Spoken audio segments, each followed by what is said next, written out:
Let us listen for a few moments to a man called Jeremy Rifkin, who has been working closely over the last 10 or 20 years with the European Union to bring about profound changes in the way they generate their electricity and in the way they are beginning to organize themselves as a society. And his interventions have given them the inspiration to make changes that reach all the way down to the education system. And indeed, they are becoming a community of people who see the world in a different way. And that, in fact, is why they have been able to come together within a context where nations are pitting themselves against each other and looking for divisions rather than unity. And here we have a very unique phenomena right in the middle of the world. So many countries coming together in a very different way. What the report said is that the Arctic is going to have open waters in 20 years in the summer. We need to understand what that means. There's never been open waters there in 3 million years. We are seeing a cataclysmic shift in the climate of this planet in real time right now.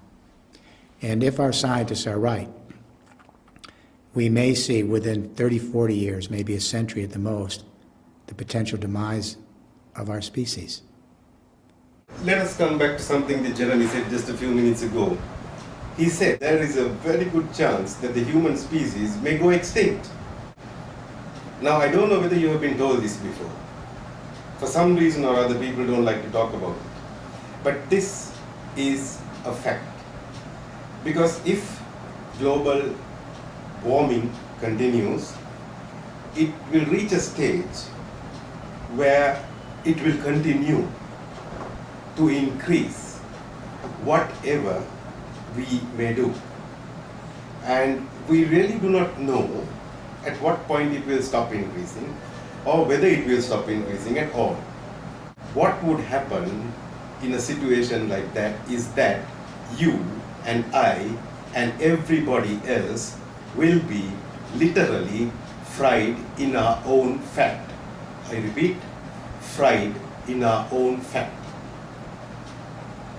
Now, if you don't like what that sounds like, and if it gives you a bad image in your mind, I think in that case, you should be seriously involved in doing something to prevent that from happening. The problem is when oil went over $50 a barrel, something interesting happened. Inflation started to rear up from the food prices to petrol. When oil hit $147 a barrel in July of 2008, that's when the crisis hit. You'll recall the entire economic engine of globalization collapsed in July at $147 a barrel because the inflation was so high and all the prices, people stopped purchasing. Then the crisis hit 60 days later because you couldn't maintain that delusionary credit-based debt culture when the engine stops. Then the financial markets collapse 60 days later. I also have noticed that Jeremy was speaking about what I have been describing as global monetary collapse. And global monetary collapse is a situation where money does not just lose its value. We see that every day, money losing its value. Global monetary collapse is a situation where money loses its meaning. Give that a little bit of thought. It is not a matter of money losing its value. It is money losing its meaning because money ceases to be able to do what it is supposed to do. And what is it supposed to do? It is supposed to be able to buy you food and clothes and medicine and education and transport. And it is supposed to act as a storehouse of value so that you have something to live on when you can no longer work and earn money. Now, I am talking about a situation where, for various reasons, this money is unable to do that. And in such a situation, it is not a question of money having lost its value, it is a question of money having lost its meaning, so that money is not worth anything anymore. We are going to have to face a situation like that, and it is best that you start thinking about that now, rather than wait until it happens and then face the confusion and the fear and the anxiety that undoubtedly will be around at that time. I am not here to tell you a story that will make you feel calm and happy. I am here to tell you the plain truth as I see it, and I am aware that that is a very frightening, very anxiety generating, and a very ugly truth. And that is going to be our future unless we are willing, we are going to make the effort, we are going to do the tremendous amount of work that it is going to take to link up together and steer this whole process in another direction, towards another place in which the human species can not only survive, but because of the bitter lesson that it has learned, also learn how to interact with its cosmic context and environment in a creative way, and work together with what you and I have been taught to call nature, to bring about a world that is creative and generative, and something that we can actually be happy about, and something that we can actually enjoy and feel pleased to live in. Everything is based on fossil fuels.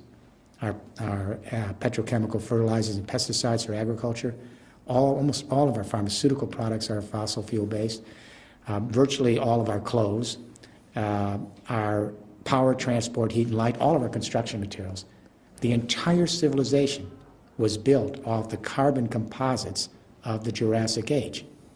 And now that price for oil is going up. Gas shadows oil, coal shadows gas, uranium all shadow each other. So when we hit 147 a barrel last year, the inflation was in all the prices across the supply chain. The engine turned off, energy prices went down because no one was using it. This is what I call peak globalization. We now know the outer limits of globalization based on these conventional energies. The energies are clearly sunsetting. I don't think anyone listening to me now believes that coal, oil, gas, and uranium are sunrise energies. They're sunsetting. The whole infrastructure built from them is on life support. And now the energy, when it hits 147 a barrel, that's the outer wall of globalization. It'll continue to collapse every time we get the price up that high. Basically, he's talking about rapid resource depletion. Many of us, especially people my age, have grown up in a world where we thought that resources were infinite, that we could not finish what is available on the planet. We could not finish the wood, we could not finish the animals, and we could not finish the fish. And we most certainly could not finish the water, and we could not finish the oil. Well, 30, 40, 50 years later, we are beginning to realize that that is not the case. And that, in fact, we not only can finish these things, but we have finished most of them. And that there is very little left. You would also have noticed that Jeremy was talking about what we use oil for. We use oil for practically everything. Practically every move we make in our current global civilization depends on oil, and the moment oil is not available, everything from food to transport to medicines and to pesticides are going to be in short supply, and you can imagine what will happen under such circumstances. So once again, I am making it clear that the picture is bleak,